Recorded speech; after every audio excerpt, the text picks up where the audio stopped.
Battlefield is one of my favorite FPS franchises, even if I've fallen off the bandwagon in recent years.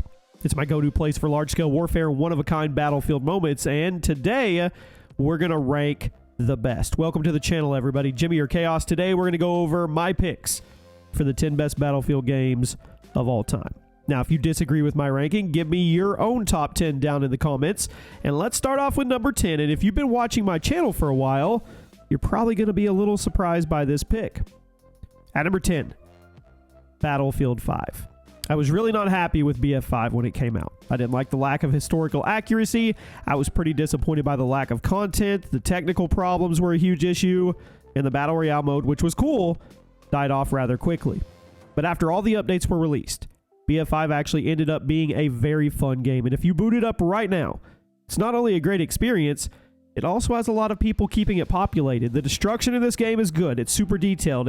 It's visually probably the most beautiful Battlefield game to date, which is saying something. So even though this game had a really hard beginning, it managed to redeem itself over time. And even through official support that has ended, the final version of the game is solid. It's one of the best Battlefield games of the last decade. I think it deserves to be in the top 10. At number 9. Battlefield Hardline. It's a little hard to rank this game because of how different it is compared to other Battlefield games, especially in the multiplayer. Initially, Hardline's multiplayer was criticized for being too similar to Battlefield 4. And to some extent, I do agree with those criticisms because it's very clear the developers had to recycle quite a bit of BF4's skeleton in order to get this game done on time. But once you started playing Hardline, you noticed the differences. Hardline had some very unique game modes, a very distinct style thanks to the cops and robbers theme of the story. It's certainly not the most original Battlefield game of all time, but it's super fun if you just lean into the craziness. It's basically just BF4, but different enough to have its own personality with a core as solid as BF4's. I think it's easy to see why the game became a fan favorite over time, even if the initial reception was mixed when it came out. I think this game, if it had launched a few years later than it did, it probably would have been a fan favorite out of the gate. But since it dropped less than 2 years after BF4, it was kind of inevitable that people were going to draw comparisons. At number 8, Battlefield Bad Company. Raise your hand if you actually played the first Bad Company game. If I remember correctly, this was the last T-rated Battlefield game to be released, and I think that T for teen rating on the box kind of made people write it off compared to all the M for mature ones. But even though Bad Company 1 is less violent than the rest of the franchise, still a Battlefield experience through and through. In fact, I don't think Battlefield would look the same if it's not for this game. All the crazy stuff it introduced to the formula. Bad Company introduced a huge upgrade to the destruction mechanics. Pretty insane increase in scope, not just in the map size, but also in how many different ways the players could interact with the play area. This was the first Battlefield game to be built on the Frostbite engine. Made an insane first impression. Some have said the map design and weapon selection of Bad Company 1 is a little bit lacking compared to other games in the series, but at the end of the day, it's still a solid Battlefield experience.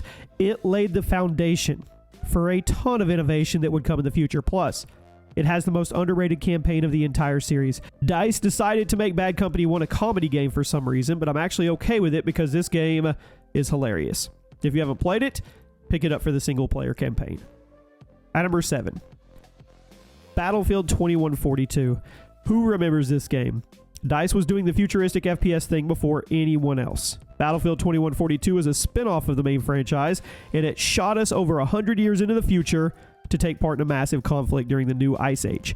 Now, mechanically, it was more or less a futuristic reskin of Battlefield 2, but it came with a ton of new gadgets, vehicles, weapons, and a lot more. This game is a perfect example of how to take something that works and build upon it to make a brand new experience without losing the identity of what made people like it in the first place.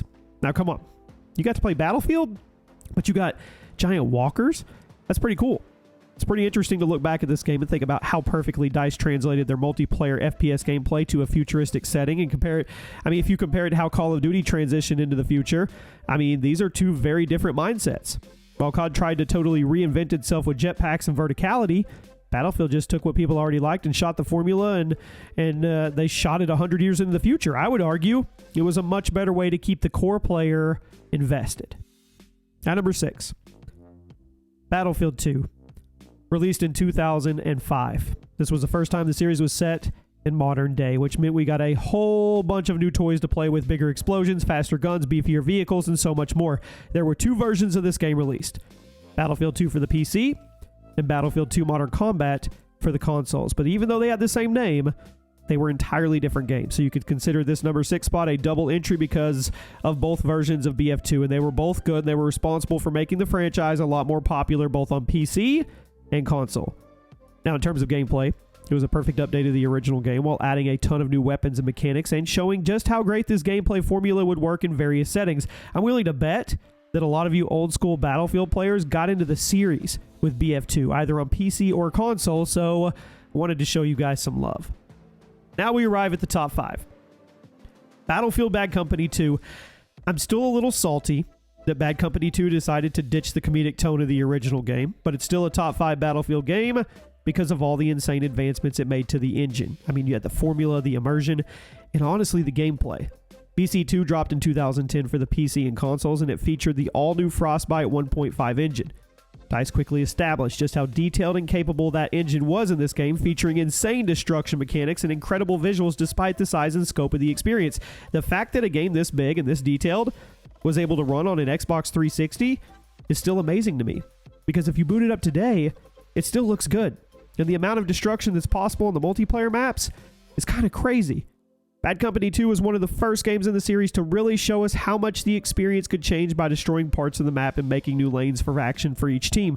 How did you react to certain areas before they were destroyed? How could you use the destruction to your advantage? And on top of that, the maps in the game, they were just really good. So even though the campaign was a step down from the first Bad Company, literally everything else was a step up.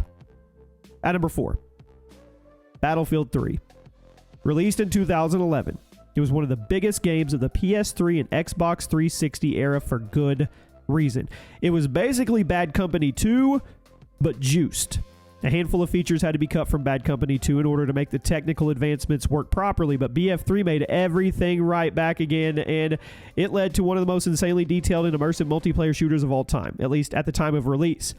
Battlefield 3 had some of the most insane moments you could ever ask for from a video game at that time, and it still has some of the tightest design in the franchise. Every weapon felt distinct. Almost all the weapons had a solid place in the sandbox. And the vehicles at your disposal, they were awesome. And I mean, can I just say this game still looks amazing on PC despite being as old as it is? And even though the Battlefield series has never really been known for their single-player campaigns, the BF3 campaign is really good. That was the game that proved Battlefield was proper competition to Call of Duty. At number 3, Battlefield 1. Released in 2016, it was the first and so far only time in the franchise that DICE actually gave Call of Duty a run for its money in terms of sales.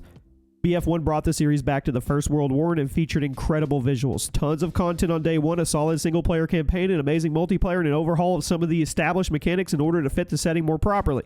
The sniping was overhauled to make each rifle feel more distinct from one another. Many of the weapons featured slower fire rates due to that time period, which made for a one-of-a-kind game pace for Battlefield. The destruction mechanics, they were made even more immersive. Overall, this game played very quickly compared to other Battlefield titles, which was generally seen as a very positive. Now, even though the setting pushed some fans away from the series, which is understandable, the game itself is extremely polished. I think it's absolutely one of the best Battlefield experiences of all time. It can be really hard to make a fun, fast-paced game set during the early 1900s, but DICE did it with flying colors. At number 2, Battlefield 1942. This is where it all started. And you know what? It's still really good. Released all the way back in 2002 for the PC, it was a large-scale World War II multiplayer shooter that was totally unique at the time, and it laid the foundation for every single Battlefield game to come, and it also gave birth to a brand new genre of PvP shooters. You had different classes, all of which people really, they played different. You could join huge lobbies, some of which could have over 200 people in them at a time, assuming the server owner allowed it.